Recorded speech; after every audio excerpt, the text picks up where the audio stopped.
తిరుపతి జిల్లా చంద్రగిరి నియోజకవర్గం పాకాల మండలం పాకాల దామల చెరువు బైనపల్లిలో మాజీ ముఖ్యమంత్రి నందమూరి తారక రామారావు విగ్రహానికి 102వ జయంతి సందర్భంగా టీడీపీ నేతలు పాలాభిషేకం చేసి జయంతి వేడుకలను ఘనంగా నిర్వహించారు. ఈ సందర్భంగా ఆయన చిత్రపటానికి పూలమాలలు వేసి టీడీపీ నాయకులు అంజలి ఘటించారు. ఈ మేరకు నియోజకవర్గంలోని పలు గ్రామాల్లో ఎన్టీఆర్ జయంతి సందర్భంగా సంబరాలు చేసుకున్నారు. ఈ కార్యక్రమంలో టీడీపీ నాయకులు, కార్యకర్తలు తదితరులు పాల్గొన్నారు.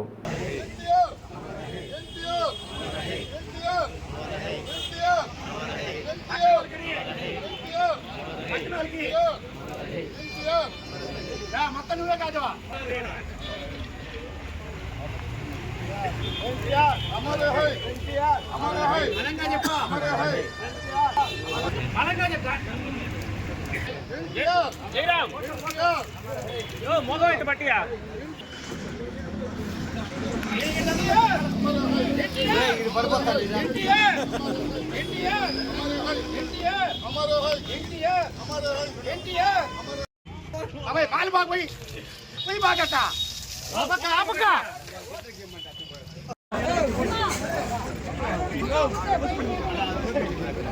एनटीआर